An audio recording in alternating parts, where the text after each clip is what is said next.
Welcome back to Building Character, where we figure out how to play as your favorite fictional characters in Dungeons & Dragons. Remember to vote in the poll and like and subscribe for a better relationship with your step family.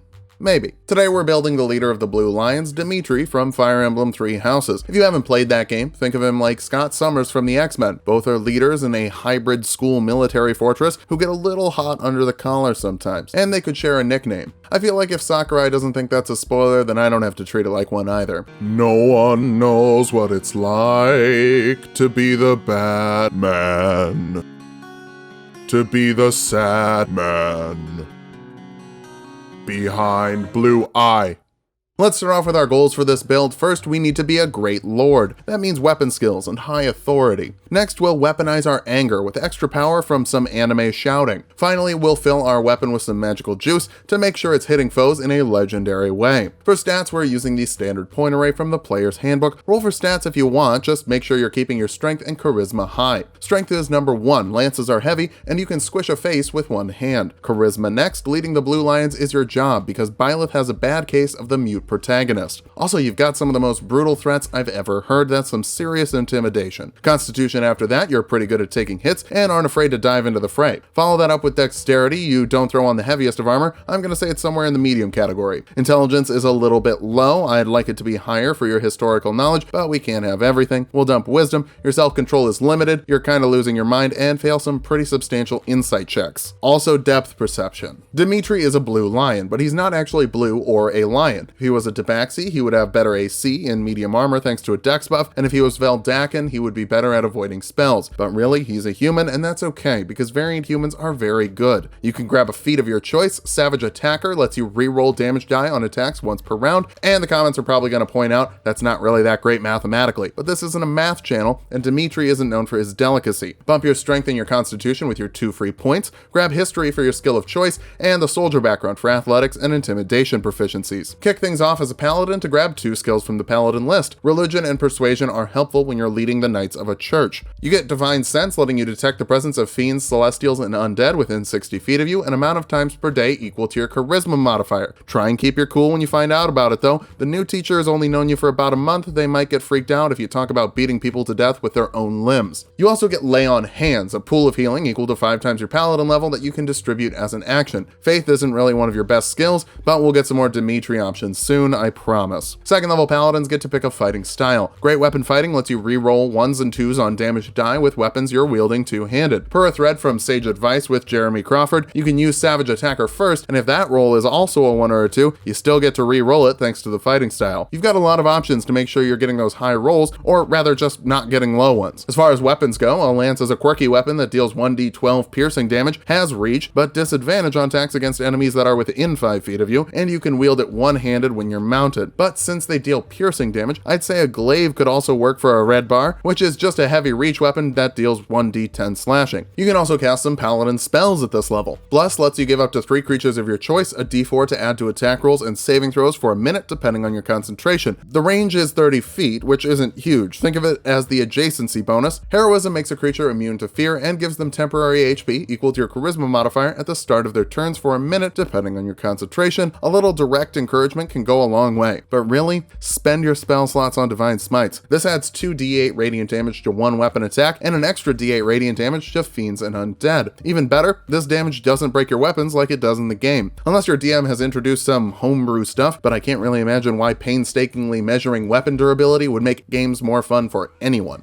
player or DM. Third level paladins can choose a holy oath, and the Oath of Vengeance was the angriest option in the original player's handbook. I considered Oath of Conquest and Oathbreaker and the other edgy paladin options, but Vengeance is really your bread and butter. It's what you're all about. You can channel divinity once per short rest, either abjuring an enemy, forcing a wisdom save of 8 plus your proficiency bonus and charisma modifier, or frightening them for 1 minute or until they take damage. It also reduces their speed to 0 while they're frightened. If they pass the save, their speed is halved until they take damage. Personally, I feel like Vow of Enmity is more in character for you, giving you advantage on attack rolls against one creature within 10 feet of you for a minute or until you kill them. This turns your Furious Tunnel Vision into an asset. Hooray. You also get a couple of free spells. Bane is anti-blessed, forcing a charisma save on 3 enemies. Failing that, they subtract a d4 from all attack rolls and saving throws for a minute depending on your concentration. It's an AoE of intimidation. Hit them with some maniacal laughter and get to work. If you're looking for something that pairs well with Vow of Enmity, might I recommend Hunter's Mark. This lets you pick a target to deal an extra d6 worth of damage to with your weapon attacks for up to an hour depending on your concentration. You also have advantage on checks to track them and can move it to another target if you kill the first one, which, yeah,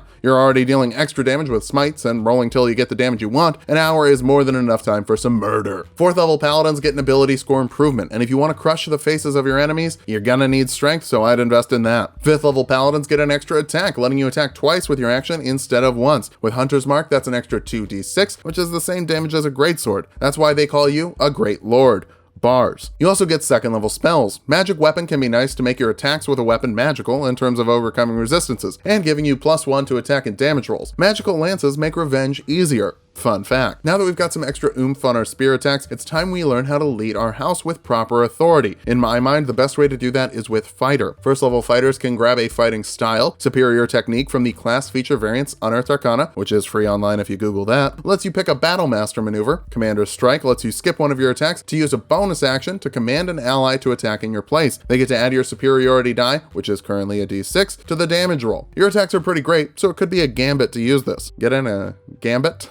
Played the games, you get it. Anyway, you also get Second Wind, letting you heal 1d10 plus your fighter level as a bonus action once per short rest. But that only works for your HP. If you've got deep psychological problems, you need more help than that. 2nd level fighters get Action Surge, letting you make 2 actions once per short rest for a big flurry of attacks. Pairing this with your Vow of Enmity and Hunter's Mark is a really solid combo, even if Dimitri isn't the fastest of units. 3rd level fighters can choose a martial archetype, and the Battle Master lets you learn 3 new maneuvers. It gives you 4 superiority die and upgrades that existing one to a d8 to match the new 4. For your maneuvers, Lunging Attack increases the range of your attack by 5 feet and lets you add your superiority die to the damage. Since your lance or glaive already has reach, that means 15 feet is your range, which is pretty great with a melee weapon. Riposte lets you attack an enemy that misses you with a melee attack as a reaction, and you can add your superiority die to the damage. We're not super great at avoiding hits in our medium armor, but you have the strength for heavy armor, so I won't tell anyone if you want to use plate. Menacing Attack lets you force a wisdom save of 8 plus your proficiency bonus and strength modifier on a creature you hit with an attack, frightening them until the end of your next turn if they fail. And as always, add the superiority die to the damage. Hell, add a Divine Smite to it as well. It's been a rough couple years. You deserve it. 4th level fighters get another ability score improvement. Cap off your strength to hit like the Fire Emblem equivalent of a truck. So, Dedu. Yeah, hit like Dedu. Speaking of Dedu, anger, vengeance, those sorts of things. I know a lot of you get mad when I multi-class, so get angry. It's time for Barbarian levels. 1st level Barbarians get unarmored defense, making your AC 10 plus your dexterity and constitution modifier when you're not wearing armor. Medium armor still works well, but if someone takes yours away, you won't be totally helpless. Rage is what we're here for though. It lets you give yourself advantage on strength checks and saves, extra damage with strength-based attacks, and resist bludgeoning, piercing, and slashing damage for a minute just because you're so pissed off. This lets you dive right into a horde of spoiler-redacted soldiers without worry. Important note, you can't cast or focus on spells while raging, so no Hunter's Mark, but Divine Smites are not spells, even though they use spell slots, so you can smite while you're raging. 2nd level Barbarians get Reckless Attacks, letting you make your attacks with advantage if you're not stressed out about your enemies having advantage on you with their attacks the next round. Obviously use Vow of Enmity first, but after that, get reckless. Your strategy is shoot first, stab 2nd, maul 3rd, smash 4th, gore 5th, and then maybe asking a question, but only if the teacher pulls you off the enemy first. You also get Danger Sense, giving you advantage on dexterity saves against spells and traps you can see, so demonic beasts' big AoE attacks shouldn't stress you out that much. 3rd level Barbarians can choose a primal path, and just because you're not an Ashen Wolf doesn't mean you shouldn't enjoy some wolf benefits. The Totem Warrior of the Wolf will make you better at fighting with lions. Like, with lions assisting you, you're not wrestling a lion. Anyway, your allies get advantage on attacks against enemies within 5 feet of you, giving you another adjacency bonus. I know that every Fire Emblem character has this, but you're the leader, and translating authority skill into a different game is kind of tricky. This works well, and will work even better later. 4th level Barbarians get an ability score improvement, and more charisma will be important after our next level, and it will make your whole house work better as a unit. Even if you become more of a strong silent type later, you can communicate with cycloptic glares.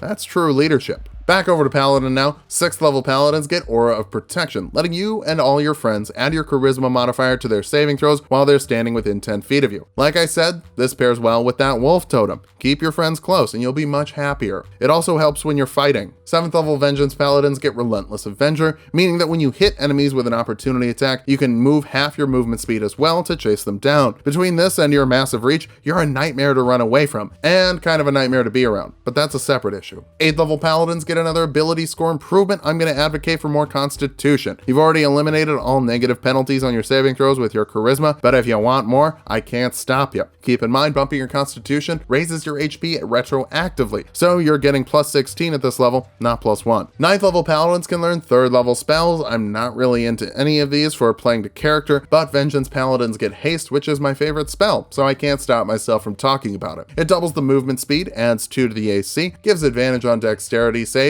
and an extra action for 1 attack per round to a creature you touch for a minute, depending on your concentration. Give it to yourself to go absolutely nuts on an enemy, or to a classmate you want to get more experience. Just keep in mind when the spell ends, they're going to have to take a rest for a round, not taking actions or reactions. Don't deplete their motivation, buy them lunch or something, it'll be fine. 10th level Paladins get Aura of Courage, making your allies within 10 feet of you immune to the effects of frightening. Despite your gruff demeanor, your squad really does trust you and love you. Talk to someone, get some help. 11th level Paladins get Improved Divine Smite, adding a d8 of radiant damage to every attack you make, giving you the legendary weapons your crest deserves. Our capstone is the 12th level of Paladin for an ability score improvement, and I'm not sure if I feel like more Constitution or more Charisma. Dealer's choice, but I'd maybe lean more towards Charisma. Your rages will give you 3 minutes of heightened durability per day. Might as well extend some of that durability to your allies. Now that we've hit level 20, let's figure out how viable this build is. First, you're a great leader, able to give your classmates better offensive and defensive abilities when they're next to you. You're also pumping out some serious damage, with multiple ways of adding on top of your automatic smite and capped strength modifier. Finally, your melee range is huge, which means more opportunity attacks, and you can run someone down after you've landed one, so nobody is getting away from you. For weaknesses, Savage Attacker isn't the best feat. Something like Tough or Great Weapon Master would probably help you out more in the long run, even if they're a little overused and not as in character. You're also not great at wisdom checks and intelligence checks. It's almost as though you're short-sighted, and I'm not talking about your eye. Finally, your AC is pretty low. With medium armor, it's around 16, unarmored, it's about 15, meaning lots of damage will be coming in.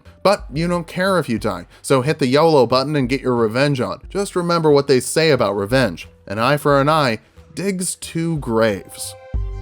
Thanks for watching. If you liked the video, subscribe for more. We make 2 builds every week. Vote in the poll for He-Man, Snake Eyes, or Lion-O. It's in the top right corner of the video. Just click the eye. And come back Thursday to clown around.